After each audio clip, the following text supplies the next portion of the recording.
Oppo F19, F19 Pro और F19 Pro Plus के बाद F19 सीरीज को आगे बढ़ाते हुए कंपनी ने रिसेंटली एक नया स्मार्टफोन लॉन्च किया था जिसका नाम है Oppo F19s।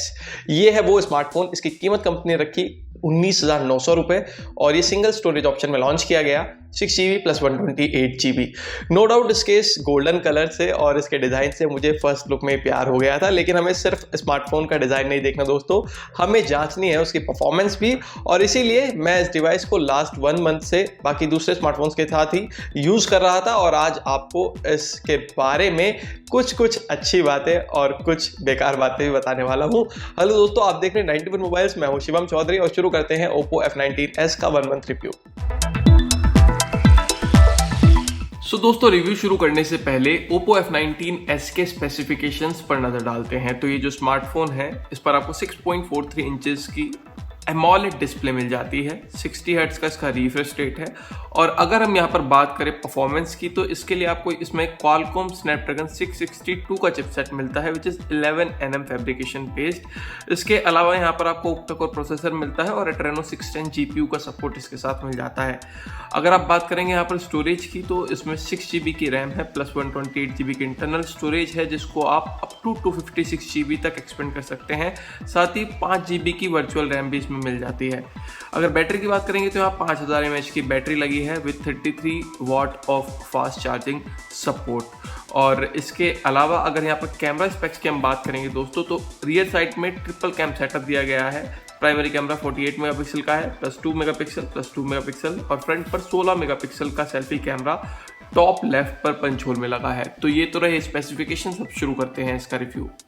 So guys, let's start with the design part. और यहाँ पर मैं कहना चाहूँगा कि Oppo F19s की ये जो बैक है it is made up of polycarbonate और इससे फ़ायदा ये होता है कि यहाँ पर वेट मैनेजमेंट में काफ़ी ज़्यादा मदद मिल जाती है। डिवाइस काफ़ी ज़्यादा हल्का फील होता है और काफ़ी ज़्यादा स्लीक भी है। डेली यूसेज में आप इसको बार बार कैरी करते हुए बिल्कुल नहीं थकने वाले हैं और इसकी वजह से इसकी जो इन हैंड फील है वो काफ़ी ज़्यादा ईजी हो जाती है। कंफर्टेबल बनाने के लिए यहाँ पर आपको मैट फिनिश भी दी गई है जिससे कि डेली यूसेज में फिंगरप्रिंट एंड स्मजेस भी आपको देखने के लिए नहीं मिलने वाले हैं। आप कैमरा मॉड्यूल पर अगर नजर डालेंगे तो ये F19 Pro जैसा है, लेकिन यहाँ पर कैमरा प्लेसमेंट्स को चेंज किया गया है। और अगर आप साइड फ्रेम्स की यहाँ पर बात करेंगे तो आप देखेंगे कि ये गोल्डन मेटेलिक फिनिश के साथ दिया गया है। हालांकि इट इज़ प्लास्टिक बट लेकिन यहाँ पर जो क्वालिटी है वो काफ़ी ज़्यादा शानदार रखी गई है। हाँ, लेकिन एक चीज़ ज़रूर है, बैक पर तो नहीं लेकिन साइड फ्रेम्स पर आपको अगर इस स्मार्टफोन को कहीं ऐसे ही रख देंगे तो स्क्रैचेस का डर ज़रूर रहेगा। तो ये एक ध्यान देने वाली बात है। बाकी अगर हम बात करें यहाँ पर की प्लेसमेंट्स की तो जो राइट साइड पर और लेफ्ट साइड पर की प्लेसमेंट दिया गया है वो भी बिल्कुल ठीक है। वन हैंड ऑपरेशन में आप देख सकते हैं मेरा थंब और बाकी ये जो दोनों फिंगर्स हैं ये वॉल्यूम रोकर कीज पर और इस पावर ऑन ऑफ की पर इजीली पहुंच रही है। तो वन हैंड ऑपरेशन में भी आपको डेली यूसेज में इस स्मार्टफोन के साथ कोई प्रॉब्लम नहीं आने वाली है। चलिए अब डिस्प्ले पर नजर डालते हैं। तो यहाँ पर आप देखेंगे कि जो इसके बेजल्स दिए गए हैं काफ़ी ज़्यादा स्लीक दिए गए हैं और डिस्प्ले देखने में काफ़ी ज़्यादा अट्रैक्टिव लगती है, काफ़ी ज़्यादा रियल लगती है। और ख़ास बात यह है कि 600 निट्स की ब्राइटनेस होने की वजह से इंडोर या आउटडोर कहीं पर भी आप यूज़ करेंगे तो आपको परेशानी नहीं होगी। इसके अलावा व्यूइंग एंगल से मुझे कोई शिकायत यहाँ पर नहीं आई है। ख़ास तौर से ये जो डिस्प्ले है ये एंटरटेनमेंट कंजम्पशन के लिए, मल्टीमीडिया कंजम्पशन के लिए मैं कहूँगा one of the best display है इस रेंज के स्मार्टफोन्स में। और आप खुद से देख सकते हैं कोई परेशानी आपको यहाँ पर इसमें व्यूइंग एंगल में नहीं आने वाली है। शार्पनेस वगैरह ऑब्जेक्ट्स की काफ़ी अच्छी आपको मिलती है। कलर कंट्रास्ट एंड सैचुरेशन भी डिस्प्ले पर काफ़ी निखर के यहाँ पर आता है। हाँ, एक चीज़ से शिकायत है मुझे यहाँ पर, वो ये है कि इसमें 60 हर्ट्ज का रिफ्रेश रेट केवल दिया गया है। बाकी इसमें एटलीस्ट 90 हर्ट्ज का रिफ्रेश रेट होना चाहिए था क्योंकि इसी रेंज में iQOO Z3 जैसे स्मार्टफोन्स भी आते हैं जो कि अप टू 120 हर्ट्ज का रिफ्रेश रेट ऑफर करते हैं। बाकी नॉर्मल स्क्रोलिंग में और स्मूथनेस में डिस्प्ले में कोई परेशानी यहाँ पर आपको नहीं मिलेगी। यहाँ Antutu स्कोर मैंने ओपन किया हुआ है विच मीन्स आप समझ ही गए होंगे मैं परफॉर्मेंस की बात अब स्मार्टफोन की करने वाला हूँ। तो इस स्मार्टफोन में आपको मिलता है Qualcomm Snapdragon 662 चिपसेट। अब ये जो चिपसेट है दोस्तों ये आपको ज़्यादातर 11 से 12,000 रुपये वाले स्मार्टफोन में मिलता है और ये जो स्मार्टफोन हमारे पास है Oppo F19s इसकी कीमत है लगभग 20,000 रुपये। अब ये बात चुभती तो ज़रूर है। हालांकि अगर हम यहाँ पर परफॉर्मेंस की बात करें तो डेली यूसेज में आपके डे टू डे टास्क ये स्मार्टफोन बड़े ही आसानी से यहाँ पर पूरे कर देता है, चाहे मल्टीटास्किंग हो या फिर स्विचिंग बिटवीन डिफरेंट ऐप्स हो, वो आप यहाँ पर आराम से इस स्मार्टफोन के ऊपर कर पाएंगे। हालांकि जो परेशानी आती है वो तब आती है जब आप थोड़ी सी हैवी ऐप्स इस स्मार्टफोन पर लोड करते हैं। जस्ट लाइक BGMI की अगर मैं बात करूं तो अगर मैं इस पर टैप करता हूं तो ये कुछ सेकंड्स लेता है प्रोसेसिंग में और उसके बाद जो है वो ऐप लोड होती है। देखिएगा, ये देखिए मैंने टच कर दिया है और अभी कुछ सेकंड्स हो गए हैं, उसके बाद जाकर के यहाँ पर ये ऐप लोड हुई है। तो ये हैवी ऐप्स के साथ थोड़ी सी मुझे परेशानी इस स्मार्टफोन में लगी है, थोड़ा सा डिले आपको यहाँ पर देखने के लिए मिलता है। हालांकि एक बार अगर ये लोड हो जाती हैं तो उसके बाद स्मूथली काम करती हैं। गेमिंग की मैं बात करूँ दोस्तों तो एसफॉल्ट जैसे जो गेम है वो आप इस डिवाइस के ऊपर ईजिली खेल पाएंगे मीडियम सेटिंग्स पर। डिस्प्ले क्वालिटी तो इसकी ऑलरेडी अच्छी है ही, जैसा कि मैं आपको पहले ही बता चुका हूँ, उससे तो आपको प्यार हो ही जाएगा। लेकिन एक चीज़ और है जो यहाँ पर आपको बेहतर एक्सपीरियंस देती है और वो है इसकी साउंड क्वालिटी। ये देखिए मैं आपको चेक कराता हूँ।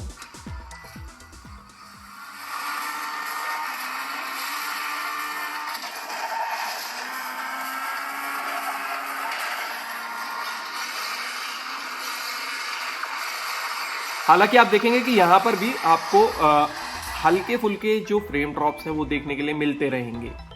और बात रही BGMI की, तो चलिए सबसे पहले मैं उसकी ग्राफिकल सेटिंग्स आपको यहाँ पर दिखा देता हूँ और फिर BGMI के बारे में बात करते हैं। जैसा मैंने आपको पहले बताया था कि थोड़ा सा डिले लेता है हैवी एप्स को लोड करने में।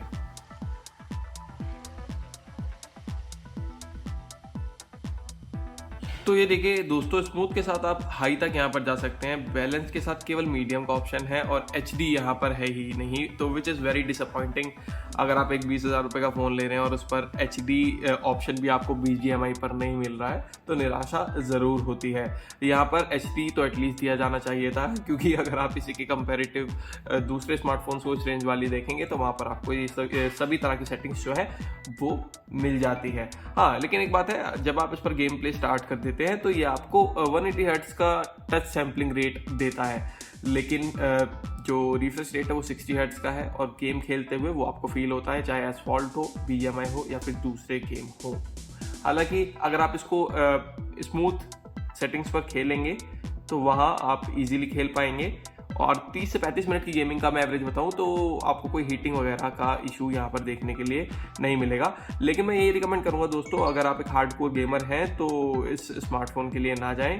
कैजुअल गेमिंग कभी कभार करते हैं आधा घंटे की या फिर सिर्फ मज़े के लिए, तो आप यहाँ पर Oppo F19s के लिए जा सकते हैं। OS एंड यूज़र इंटरफेस की अब यहाँ पर हम बात करेंगे। तो ये जो स्मार्टफोन है ये Android 11 बेस्ड है, कलर OS वर्जन 11.1 पर ये रन करता है। और यहाँ पर अगर आप बात करेंगे ब्लॉटवेयर्स वगैरह की तो ये ब्लॉटवेयर से भरा हुआ आता है दोस्तों। यही नहीं, इसमें आपको मौज जोश इस तरह की ऐप्स देखने के लिए मिलती हैं, स्पेस खाती हैं ज़बरदस्ती का। तो सबसे पहला काम आप ये करें, स्मार्टफोन को यूज़ करने से पहले इन सभी को अनइंस्टॉल कर दें। थैंक गॉड ये अनइंस्टॉल की जा सकती हैं। बैटरी की बात अब करेंगे तो स्मार्टफोन की जो बैटरी है वो है 5000 mAh की, 33 वाट का फास्ट चार्जिंग सपोर्ट आता है। और यहाँ पर ये इसका एक बहुत one of the best feature मैं कहूँगा, क्योंकि इसकी जो बैटरी है काफ़ी दमदार है दोस्तों। और 30 मिनट के चार्ज में आप इसको लगभग 90% तक जो है वो चार्ज कर सकते हैं। तो 30 मिनट में आपको एक फुल डे का बैकअप दे सकती है। जी हाँ, यही नहीं, अगर आप एवरेज यूज़ करते हैं तो इजीली आप इसको 1.5 दिन तक स्मार्टफोन को यूज़ कर पाएंगे। मैं खुद, मेरा वो जो फ़ोन है इजीली 1.25 दिन तक चला है, तो बैटरी में कोई इशू नहीं आने वाला है। बात रही साउंड की, तो गेमिंग के दौरान मैंने आपको चेक करा ही दिया था। मीडिया की भी अगर हम बात करेंगे तो सुन सकते हैं आप।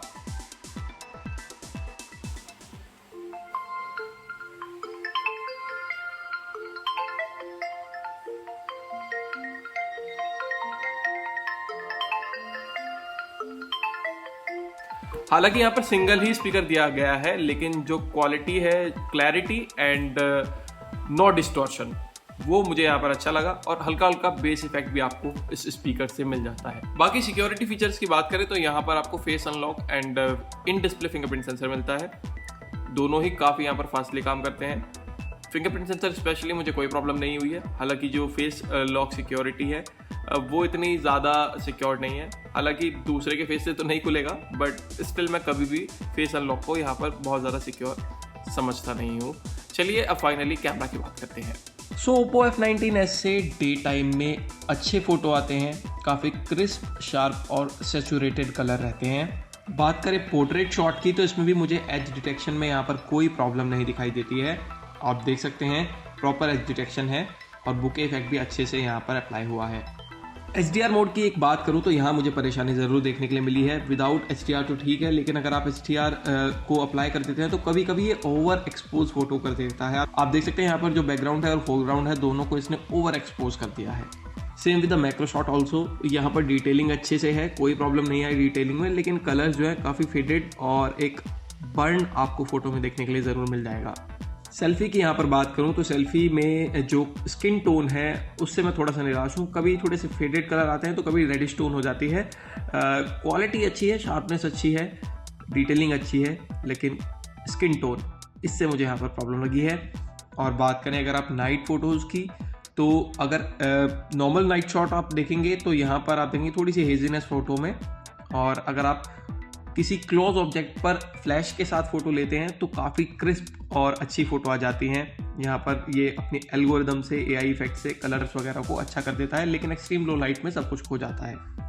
दोस्तों आपने Oppo F19s की सभी चीज़ें, सभी सेगमेंट्स यहाँ पर देख लिए। आपको मैंने अपना एक्सपीरियंस शेयर किया, बातें हैं वर्डिक्ट पर। तो आपको बता दूं कि Oppo F19s का डिज़ाइन और डिस्प्ले क्वालिटी, मैं यहाँ पे डिस्प्ले क्वालिटी की बात कर रहा हूँ, स्पेक्स की बात नहीं कर रहा हूँ। 60 हर्ट्ज या रिफ्रेश रेट इन सब की बातें मैं यहाँ पे नहीं कर रहा हूँ, लेकिन जो क्वालिटी है उसकी बात कर रहा हूँ, पैनल की और इसके डिज़ाइन की बात कर रहा हूँ और बैटरी की बात कर रहा हूँ। इन तीनों ही सेगमेंट में ये स्मार्टफोन काफ़ी बेहतर है, नो डाउट।